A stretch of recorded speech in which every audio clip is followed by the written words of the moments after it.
I was going to reload the save, but whatever. Okay, hello everybody, and welcome to another episode of Azurik Rise of Perathia, episode 2.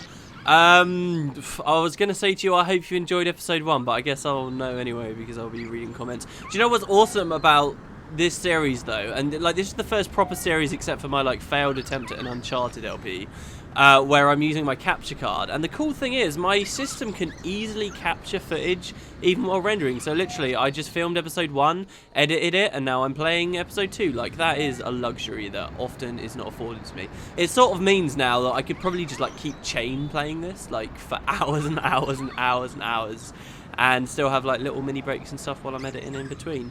Anyway, so we're now at the town. The story, as I've explained to you so far, is, well, as the opening cutscene explained, this is the land of Perathia. It is kept in check by elemental discs of power, which are actually kept in a giant tower in the middle of town.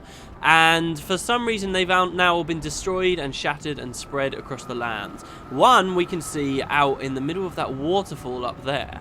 And just like the idea of being able to get over to that, I've told you guys that we basically learn to fly later. But up there, the idea of being able to, like, it's a pretty ridiculous notion. Believe it or not, that is the second or third disc fragment we'll ever get. We'll be getting it pretty soon.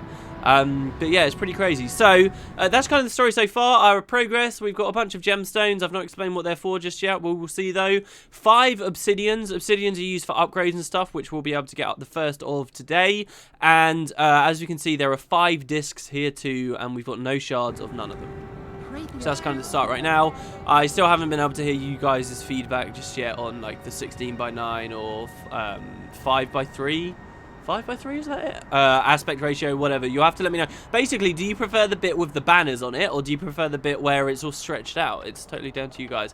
Anyway, so, the town is, like, on this beautiful little island around a bottomless pit, and there are various bridges extending off. The bridges will take you to different areas, often entirely different realms. So we were just in the water realm, and that's because we were by the bridge next to the waterfall, right? Makes sense. So the fire realm would be by the lava fall. There are other areas too, for example, this mini temple here. Curious place, can't really see because we don't really have much of a light in it just yet. But there's also this thing here. This is a keyhole. And we'll be able to get the key later on, not too far away, but we'll be able to get the key later on that gives us access to that room. For now, though, it's unavailable. This is going to be like a recurring motif of this LP. It's going to be, oh, here's a thing that we can do later. But I still think it's important to show to you guys because that's like half of the fun of games like this. Like, you find something, you're like, oh, now finally I can go in. Like, if you weren't following a guide, that's the whole point, right? You find all of your options, and then eventually, you know, something will twig, and you'll be like, oh, I remember this, and then you'll be able to go back. So anyway, the reason why I took us over here, even though we can't really get through, is 1, to show you, and 2, because there's a handy little obsidian there. What we're actually going to do is go on a little bit of an obsidian hunt right now. This town does actually have, like, you can go into the houses. Like, for example, this one, not all the houses, but many of the houses. You can press X to open the doors. And you can collect stuff. There are townspeople.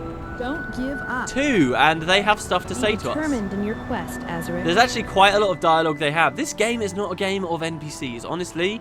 Like, these are the only characters you ever see. When I say this is a lonely game, it's a lonely game. You barely ever, and like the only interaction you get to have with these people are these sort of very placid moments. It's crazy. It really is, and you sort of really, I love coming and talking to and mocking the characters in this game because these are the only ones, like the children. You are our only hope, Azurik. You are our only hope, Azurik. Like, they just say ridiculous. Oh man, I love the townspeople, but this is like our only human interaction in the whole game.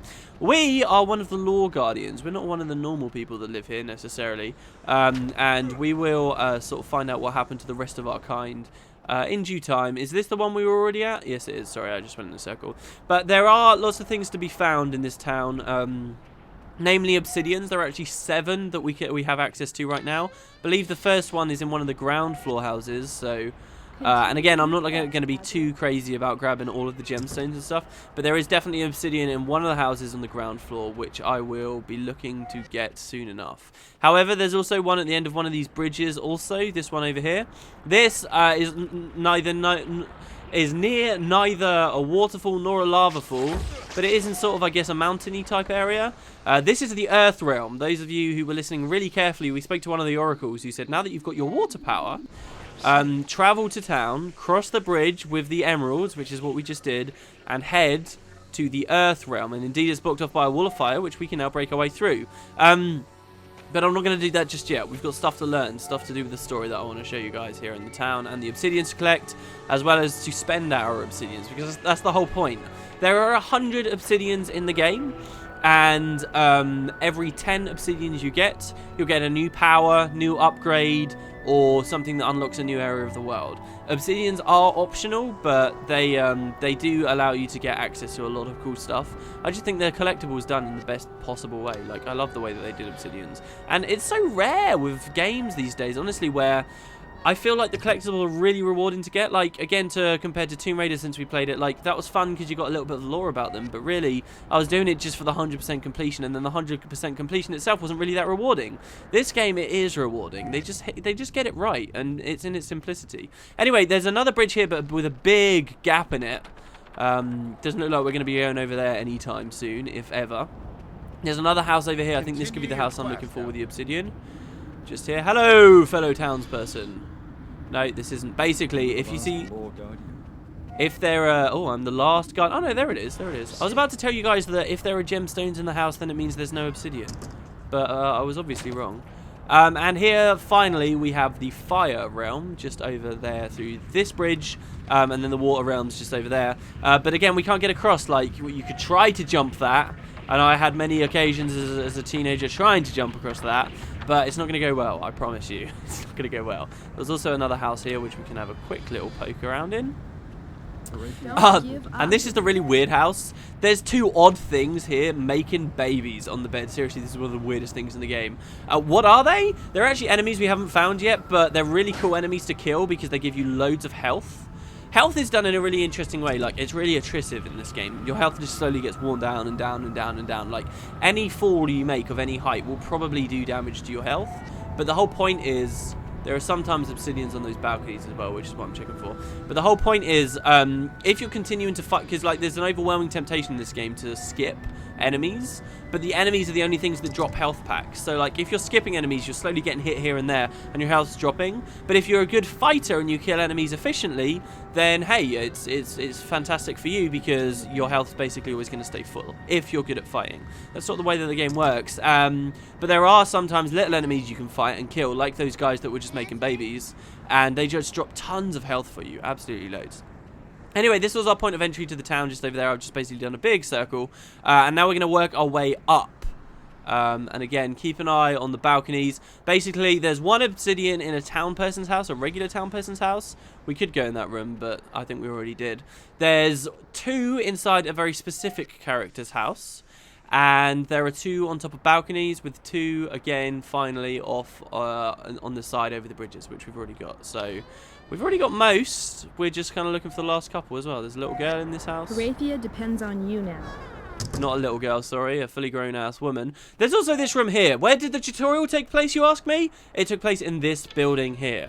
Curious little place. It's pretty cool looking, right? This is where most people start the game. Come in, there's lots of weapons along, lots of axioms, in fact. Oh, what a cool idea that would be. This game, you don't actually get, like, full-on new weapons, but there's loads of axioms there. That's cool. Very cool. And we've got this room here. And curiously, in this room, we've got these green vases, green vase, green vase, green vase. And then in the far side of the room, the wall's been smashed.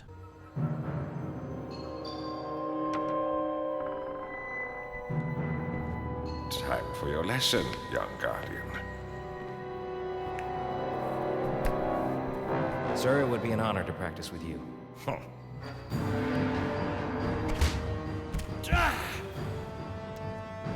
You talk too much. The good practice is a real fight.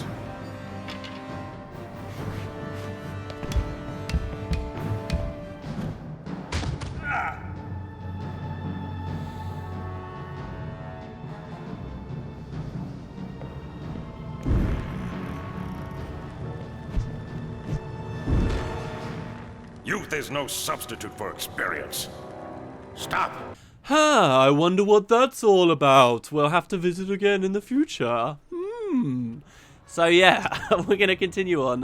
Now that we're quite high up, I am sure. So this is the tower, okay? And no loading screens, bear this in mind. No loading screens. Draw distance is fantastic. You can see like that keyhole over there. You'll be able to see the fires that you can put out. It's all very, very cool, very well designed. There's one of the obsidians with a balcony though. So we're going to or balconies on a... No, definitely obsidian's on a balcony. So we're going to jump over here. The game feels kind of clunky sometimes, honestly, but like it is pretty difficult to get fully stuck somewhere. Now, do you remember last episode I was talking about how there's cheat codes for the game? That save anywhere code can screw you out of stuff because... how can I explain this best? You know how like it's a totally open world and you have certain power-ups that allow you to get access to different areas. That sometimes you could go to a certain area that you're not really meant to be, and you can't make any progress because you don't have the powers that you're meant to have, right? So usually you just be able to kill yourself, and then that's fine because they deliberately don't put any save points in those points of no return. But if you use the save anywhere code in one of those locations, then you can see the problem. You're stuck with no way forward, no way back, and killing yourself just doesn't even work because you've saved in that location. So hopefully you can see there that is how like that code can be pretty bad. Anyway, there's also this house, this very, very cool house here. This is the house of a man named Balthazar.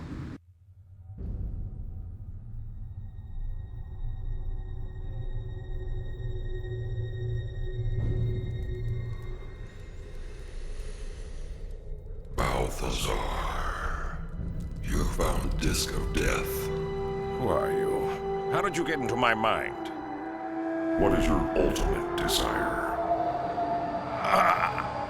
Honor! A very disciplined answer for a guardian. But in your heart, you know you lie. At the core of your being, there's a stronger pull. What is it? Power. Yeah, Balthazar. That's right. Balthazar is about exactly the same as the God of Guild Wars and Guild Wars 2. Pretty cool. This was the first Balthazar I ever knew. There's an obsidian in his house, around in this corner, as well as that little bit of story we just saw, and we've got a ladder here. This ladder is actually really well hidden, and this is one of the cheekier obsidians in the game, in my opinion. Just because you think, oh, I've been in the house, there's an obsidian, you leave. No house it has got like 2 floors like this. Balthazar's house does, and here there's a second obsidian up next to his bed. I think that these houses have been so well designed. They're actually really cluttered, and there's lots to do in them, especially considering they're in quite a complex town and there's like no loading screens and stuff. It's pretty good. One funny thing about this game is, and there's the fragment over there again. So wait, we got 2 on the balconies. We got 1. Oh no, we got 1. There's 1 left on a balcony for us to find, right? Because we found 2 in his house. We found the 1 in the random townsperson's house. Yeah, 1 more obsidian, guys, before we go into the tower. Actually, let's go in the tower now and save, because as I say, if I die now, I go back to the water realm, because I haven't saved since then. So here, look, we've got a save point just here in the tower, which we'll explore in a second. But yeah, this game is kind of interesting, talking about, you know, the fact that it's managed to render all this stuff inside the houses and everywhere around. The title actually is incredibly difficult to like emulate. You know how for the Xbox 360 for a while they were offering legacy support for Xbox original games, and indeed you could play those and it would like upscale them to 720p instead of the 480, which is what all Xbox games usually run at. You know, this was something that Microsoft specifically had to go out of their way. Basically, they were just emulating the Xbox games on the 360's hardware. Azurik never had that support. Many games did, but Azurik, it just never worked, despite being one of the first titles to ever come out for the original Xbox. And I swear there is a reason for what I'm doing here, guys. There it is, there it is, there it is. I knew the second obsidian was nearby.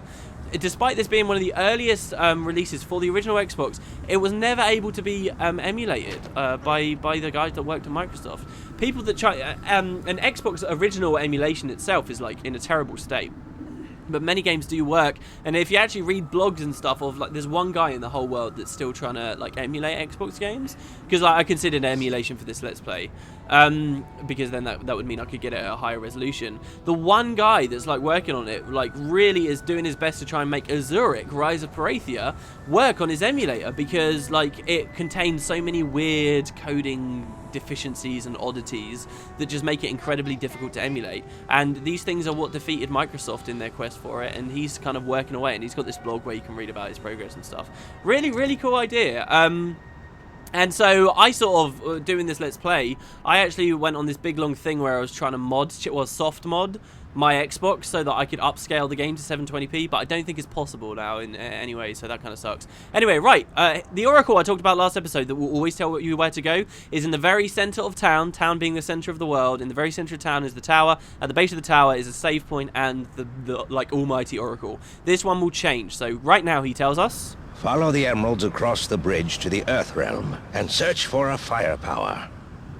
So, this is a slight variation on what we heard before out in the Water Realm. You know, the most complete of Let's Play, I guess, would constantly, every single time, have me going back to this guy and saying, okay, now what do I do? Now what do I do? So we get to hear all the dialogue that was voiced for the game. I probably won't do that, just because that would just destroy the pace of everything. But we can actually climb the tower. So if we stand here, this is an elevator, if you listen carefully. You hear it coming down before it actually arrives. We'll stand on it and go in. I'm going to zoom the camera in so that we actually don't like get any weird clip in. I like the character's design as well. I think his goggles are kind of lame and his puffy cheeks are kind of lame, but he's alright. And I think that the cutscene at the start as well, where it's like, and one man of a pure of heart, is also kind of lame, but hey. Once we actually get here, if you drop down in the middle very quickly, you can find an obsidian. That's actually another elevator I just dropped down. Can you see? So you call the elevator and drop down. The tricky thing with this obsidian is surviving now that you're here. Like, the only way down now is to like worm your way back to the bottom floor. Now if we just drop, we are dead from full damage. So the way you do this is you drop onto one of these horizontal beams, back into the middle, and then the tricky bit is you need to like edge across like so, and then drop back in like that. And then once again we're down and we're safe. And you take damage, of course, but you're okay. And once again, we'll call the elevator and go back up. The room we were in that I just rudely sort of jumped back down to get the obsidian because I saw the lift was coming down is the room where you spend your obsidians and you acquire many of the unlocks that this game has to offer. And I'll give you a little bit, basically it teases you by showing you what they look like before you get them. So that is the final upgrade I'm currently looking at. That thing there is the final upgrade, and I'm not going to tell you what it does. Then we got another upgrade there. Another upgrade there. Looks like an upgrade to our weapon. Another upgrade. A key. This is a key. We haven't really seen any yet, but that's what they look like.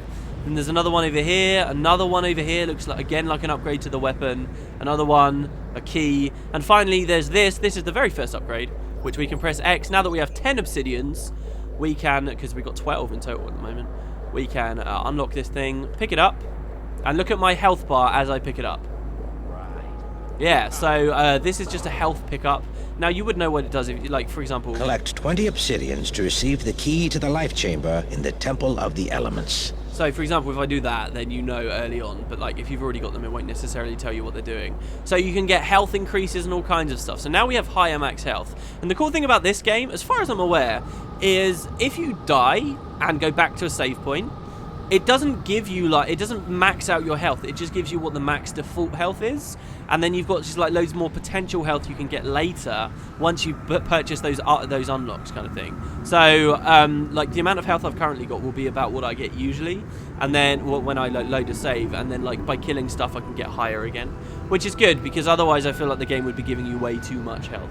But check it out. Very, very cool looking environments we're in. I just hope that when it finally gets on YouTube, it has some semblance of quality left on it, but hey, it's an Xbox One LP, what else can I do? And there, look, you can see the fire that we put out. But this is a significant area, because this is where the discs should be. And they have all been destroyed.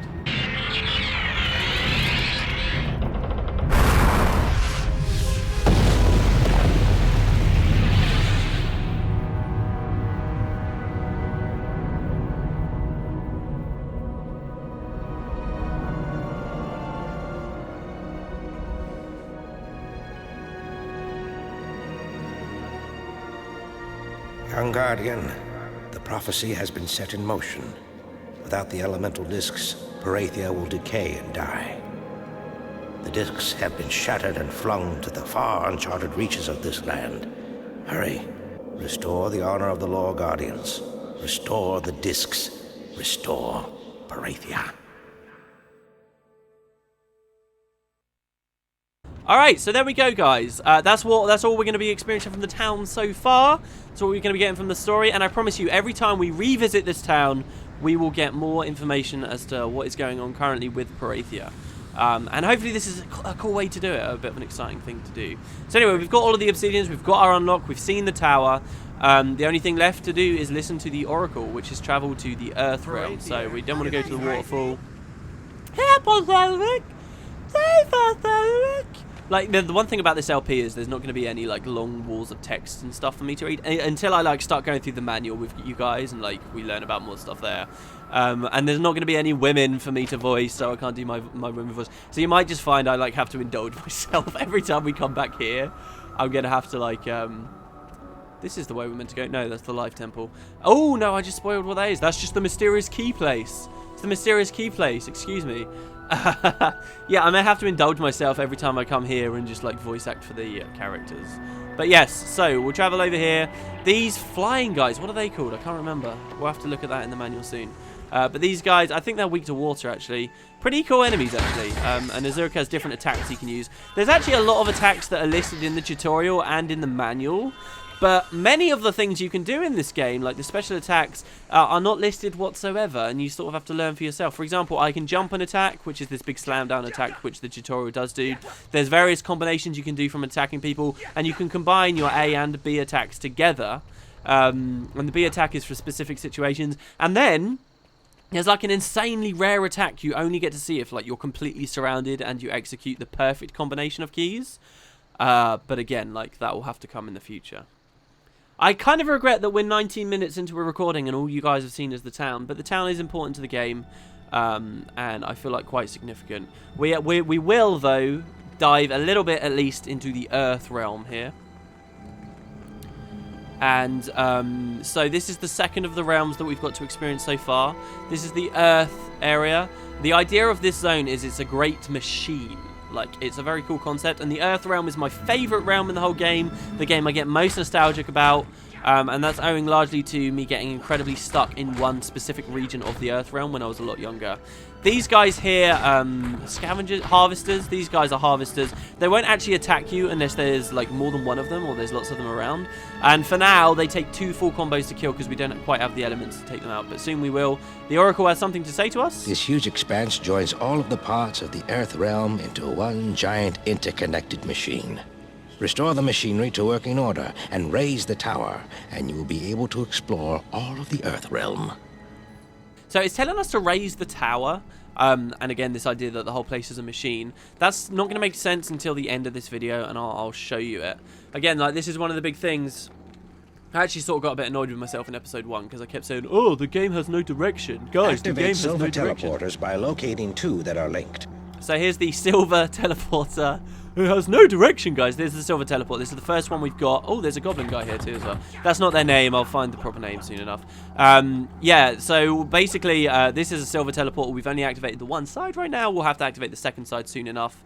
What was I in the middle of saying before? We'll ignore him. Yeah, it talks about this tower, and you would never know that it's a tower except for what the Oracle says until you've actually, like, raised it. Yeah, it all makes sense as I complete the story goes along. But one interesting thing here is we're actually not going to be in the Earth realm for very long. It gives us this idea that eventually we want to restore it by, you know, rebuilding all the machinery, but we're not going to be here for long at all. This is actually kind of a little bit of a scary area. You know how we activated that silver teleporter? We're gonna, the other side of the silver teleporter is sort of on the other side of this sort of Death Valley section. So we're gonna try and remember what this looks like, guys, because we'll be visiting the Earth realm many times, but always skipping past this after our first travel through, because we'll just be using the silver teleporter and there's no point coming here until we've got much more powerful. So yeah, again, like, it's a pretty interesting little idea here.